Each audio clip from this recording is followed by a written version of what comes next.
Hi ಎಲ್ಲರಿಗೂ ನಮಸ್ಕಾರ. Welcome back to my channel.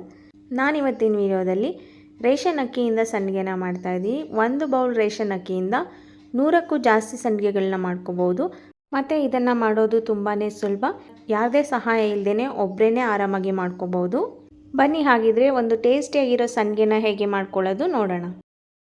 ನಾನಿಲ್ಲಿ ಸಂಡಿಗೆ ಮಾಡ್ಕೊಳ್ಳೋದಕ್ಕೋಸ್ಕರ 1 ಬೌಲ್ ರೇಷನ್ ಅಕ್ಕಿನ ತೊಗೊಂಡಿದ್ದೀನಿ. ಹಪ್ಪಳ ಸಂಡಿಗೆಗಳನ್ನ ಆದಷ್ಟು ರೇಷನ್ ಅಕ್ಕಿನಲ್ಲೇ ಮಾಡ್ಕೊಳ್ಳಿ, ತುಂಬಾ ಚೆನ್ನಾಗಿ ಬರುತ್ತೆ. 1 ಬೌಲ್ ಅಕ್ಕಿ ಅಂದರೆ ನಾನು 2 ಪಾವಷ್ಟು ಅಕ್ಕಿನ ತೊಗೊಂಡಿದ್ದೀನಿ. ನೀರು ಹಾಕೊಳ್ಳೋದಕ್ಕೆ ಅಳತೆ ಗೊತ್ತಾಗಲಿ ಅಂತ ಕರೆಕ್ಟಾಗಿ ಬೌಲಲ್ಲಿ ತೋರಿಸ್ತಾ ಇದ್ದೀನಿ. ಅಕ್ಕಿನ 2 ಸಲ ಚೆನ್ನಾಗಿ ತೊಳ್ಕೊಬೇಕು. ತೊಳ್ಕೊಂಡಾದ ನಂತರ ನೀರನ್ನು ಸೇರಿಸ್ಕೊಂಡು 24 ಗಂಟೆ ನೆನೆಸಿಟ್ಕೋಬೇಕು. ಅಂದರೆ ನಾವು ಇವತ್ತು ಬೆಳಗ್ಗೆ ನೆನೆಸಿದ್ದೀವಿ ಅಂದರೆ ನಾಳಿದ್ದು ಬೆಳಗ್ಗೆ ಸಂಡಿಗೆನ ಮಾಡ್ಕೋಬೇಕು. 2 ದಿನ ನೆನೆಯೋದ್ರಿಂದ ಅಕ್ಕಿ ಚೆನ್ನಾಗಿ ಹುಳಿ ಬರುತ್ತೆ, ಸಂಡಿಗೆಗಳು ಕೂಡ ಚೆನ್ನಾಗಿ ಬರುತ್ತೆ. ಇವಾಗ ಅಕ್ಕಿಗೆ ನೀರು ಹಾಕ್ಬಿಟ್ಟು ನೆನೆಸಿಟ್ಕೋತಾ ಇದ್ದೀನಿ. ಇವಾಗ ನಾನು ನಿಮಗೆ ತೋರಿಸ್ತಾ ಇರೋದು ಅಕ್ಕಿ ನೆನೆತಾದ್ಮೇಲೆ 2 ದಿನ ನೆನೆಸಿಟ್ಕೊಂಡಿದ್ದೆ. ಅಕ್ಕಿ ಎಲ್ಲ ಚೆನ್ನಾಗಿ ನೆನೆತಿದೆ ಮತ್ತು ಹುಳಿ ಸಹ ಬಂದಿದೆ.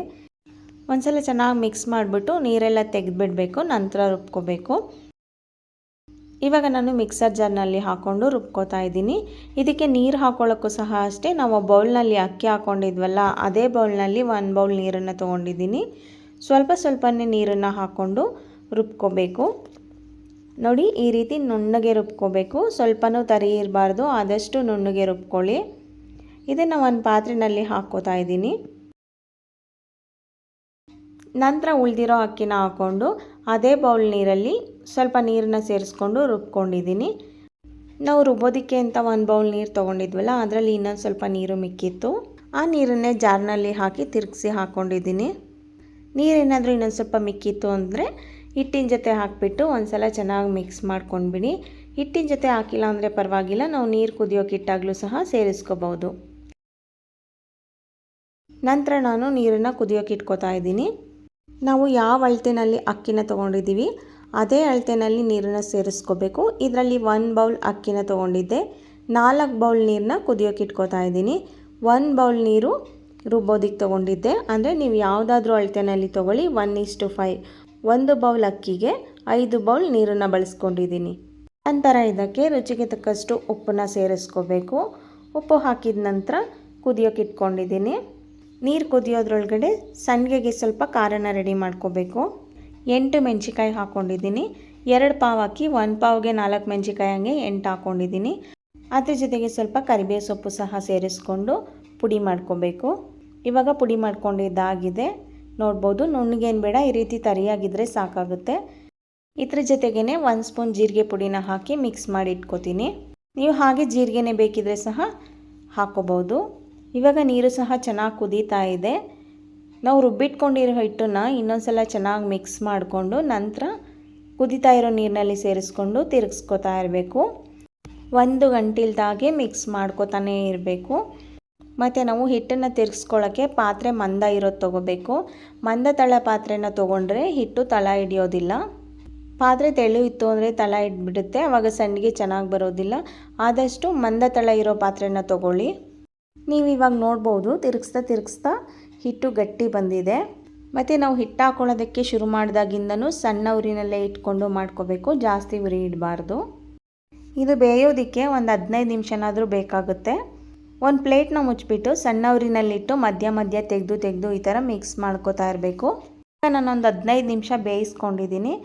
ಕೈನ ತೇವ ಮಾಡಿಕೊಂಡು ಒಂದು ಸಲ ಚೆಕ್ ಮಾಡ್ಕೊಳ್ಳಿ. ಈ ರೀತಿ ಮುಟ್ಟಿದ್ರೆ ಹಿಟ್ಟು ಕೈಗೆ ಅಂಟಬಾರ್ದು. ಇವಾಗ ಹಿಟ್ಟು ಚೆನ್ನಾಗಿ ರೆಡಿಯಾಗಿದೆ. ಇದಕ್ಕೆ ಪುಡಿ ಮಾಡ್ಕೊಂಡಿರೋ ಮೆಣಸಿಕಾಯಿ ಮತ್ತು 1 ಸ್ಪೂನ್ ಜೀರಿಗೆ ಪುಡಿನ ಹಾಕ್ಕೊಂಡು ಮಿಕ್ಸ್ ಮಾಡ್ಕೋತಾ ಇದ್ದೀನಿ. ನೀವು ಜೀರಿಗೆ ಪುಡಿ ಬೇಡ ಅಂದರೆ ಹಾಗೆ ಡೈರೆಕ್ಟ್ ಜೀರಿಗೆನೇ ಸಹ ಹಾಕ್ಕೋಬೋದು. ಇವಾಗ ಸಂಡಿಗೆ ಹಿಟ್ಟು ಪರ್ಫೆಕ್ಟಾಗಿ ರೆಡಿಯಾಗಿದೆ. ನೀವಿಲ್ಲಿ ನೋಡ್ಬೋದು ಯಾವ ಕನ್ಸಿಸ್ಟೆನ್ಸಿನಲ್ಲಿ ಇದೆ ಅಂತ. ಇದನ್ನು ಸ್ವಲ್ಪ ತಣ್ಣಗಾಗೋದಕ್ಕಿಟ್ಟು ಸ್ವಲ್ಪ ಬಿಸಿ ಆರಿದ ನಂತರ ಸಂಡಿಗೆಗಳನ್ನ ಹಾಕ್ಕೋಬೇಕು. ಹಿಟ್ಟು ಸ್ವಲ್ಪ ತಣ್ಣಗಾದ ನಂತರ ಸಂಡಿಗೆಗಳನ್ನ ಹಾಕೋತಾ ಇದ್ದೀನಿ. ತುಂಬ ತಣ್ಣಗಾಗೋದಕ್ಕೇನು ಬಿಡೋದು ಬೇಡ, ಬೆಚ್ಚಗಿದ್ದಾಗಲೇ ಹಾಕ್ಕೋಬೋದು. ನಾನು ಒಂದು ಚಾಪೆನ ಹಾಕಿಬಿಟ್ಟು ಅದ್ರ ಮೇಲೆ ಒಂದು ಪ್ಲಾಸ್ಟಿಕ್ ಕವರ್ನ ಹಾಕಿ ಅದ್ರ ಮೇಲೆ ಸಂಡಿಗೆಗಳನ್ನ ಹಾಕೋತಾ ಇದ್ದೀನಿ. ನೀವು ಬೇಕಿದ್ದರೆ ಕಾಟನ್ ಬಟ್ಟೆನ ಹಾಸ್ಬಿಟ್ಟು ಅದ್ರ ಮೇಲೇ ಸಹ ಹಾಕ್ಕೋಬೋದು. ನಾನು ಮೊದಲೇ ಹೇಳ್ದಾಗೆ ಇದನ್ನು ಮಾಡ್ಕೊಳ್ಳೋದು ತುಂಬಾ ಸುಲಭ. ಕಡಿಮೆ ಕ್ವಾಂಟಿಟಿನಲ್ಲಿ ಮಾಡಿಕೊಂಡ್ರೆ ಆರಾಮಾಗಿ ಒಬ್ಬರೇ ಮಾಡ್ಕೋಬೋದು. ಆದಷ್ಟು ಬೆಳಗ್ಗೆ ಬಿಸಿಲು ಬರೋದಕ್ಕೆ ಮುಂಚೆ ಅಂದರೆ 8:30 9 ಗಂಟೆ ಒಳಗಡೆ ಸಂಡಿಗೆಗಳನ್ನ ಹಾಕ್ಕೊಬಿಡಬೇಕು. 2:30 3 ಗಂಟೆ ಅಷ್ಟರಲ್ಲಿ ಈ ರೀತಿ ಡ್ರೈ ಆಗಿರುತ್ತೆ. ಮೇಲೆ ಎಲ್ಲ ಡ್ರೈ ಆಗಿರುತ್ತೆ, ಒಳಗಡೆ ಇನ್ನೂ ಹಸಿ ಇರುತ್ತೆ. ಅದನ್ನೆಲ್ಲ ಈ ರೀತಿ ಉಲ್ಟಾ ಮಾಡಿ ಹಾಕ್ಕೋಬೇಕು. ಉಲ್ಟಾ ಮಾಡಿದ ನಂತರ ಸಂಜೆ ಒಳಗಡೆ ಎಲ್ಲ ಚೆನ್ನಾಗಿ ಒಣಗಿರುತ್ತೆ. ಮತ್ತು ಮಾರನೇ ದಿನ ಇನ್ನೊಂದು ದಿನ ಫುಲ್ಲು ಚೆನ್ನಾಗಿ ಒಣಗಿಸ್ಕೋಬೇಕು. 2 ದಿನ ಚೆನ್ನಾಗಿ ಒಣಗಿಸಿದ ನಂತರ ಸಂಡಿಗೆಗಳು ರೆಡಿ ಆಗುತ್ತೆ. ಇವಾಗ ನಾನು ತೋರಿಸ್ತಾ ಇರೋದು ಚೆನ್ನಾಗಿ ಒಣಗಿರೋ ಸಂಡಿಗೆಗಳು. ಇದನ್ನು 2 ದಿನ ಚೆನ್ನಾಗಿ ಒಣಗಿಸ್ಕೊಂಡ ನಂತರ ಈ ರೀತಿ ಆಗುತ್ತೆ ನೋಡ್ಬೋದು. ನಾವು ಹಾಕೋವಾಗ ಎಷ್ಟು ಮಂದ ಅನ್ನಿಸ್ತಾ ಇತ್ತು, ಇಲ್ಲಿ ನೋಡ್ಬೋದು ಎಷ್ಟು ತೆಳುವಾಗಿದೆ ಒಣಗಿದ ಮೇಲೆ ಅಂತ. ಇವಾಗ ಸಂಡಿಗೆಗಳನ್ನ ಒಂದು ಸ್ವಲ್ಪ ಕರೆದು ನೋಡೋಣ. ಎಣ್ಣೆನ ಕಾಯಕ್ಕೆ ಇಟ್ಕೊಂಡಿದ್ದೆ, ಎಣ್ಣೆ ಚೆನ್ನಾಗಿ ಕಾದಿದೆ. ಸಂಡಿಗೆನ ಹಾಕಿ 1-2 ಸಲ ಮಿಕ್ಸ್ ಮಾಡಿಬಿಟ್ಟು ತೊಗೊಂಡ್ರೆ ಕ್ರಿಸ್ಪಿಯಾಗಿರೋ ಸಂಡಿಗೆ ರೆಡಿಯಾಗಿರುತ್ತೆ. ಇದು ಒಣಗಿದಾಗ ಎಷ್ಟು ಚಿಕ್ಕ ಇರುತ್ತೆ ಅದಕ್ಕೆ ಡಬಲ್ ಅಷ್ಟು ಸಂಡಿಗೆ ಆಗುತ್ತೆ ಎಣ್ಣೆಗೆ ಹಾಕಿದ ಮೇಲೆ. ನಾನು ಮೊದಲೇ ಹೇಳಿದಾಗೆ ಒಬ್ಬರೇ ಆರಾಮಾಗಿ ಮಾಡ್ಕೋಬೋದು. ನೀವು ಒಂದು ಸಲ ಟ್ರೈ ಮಾಡಿ ಹೇಗಿತ್ತು ಅಂತ ಕಮೆಂಟ್ ಮಾಡಿ ಹೇಳಿ. ನಿಮಗೆ ಸಂಡಿಗೆ ರೆಸಿಪಿ ಇಷ್ಟ ಆಗಿದ್ದರೆ ಪ್ಲೀಸ್ ಒಂದು ಲೈಕ್ ಕೊಡಿ. ಹಾಗೆ ನಿಮ್ಮ ಫ್ಯಾಮಿಲಿ ಫ್ರೆಂಡ್ಸಿಗೆಲ್ಲ ಶೇರ್ ಮಾಡಿ. ನೀವಿನ್ನೂ ನಮ್ಮ ಚಾನಲ್ಗೆ ಸಬ್ಸ್ಕ್ರೈಬ್ ಆಗಿಲ್ಲ ಅಂದರೆ ದಯವಿಟ್ಟು ಸಬ್ಸ್ಕ್ರೈಬ್ ಮಾಡ್ಕೊಳ್ಳಿ. Thank you.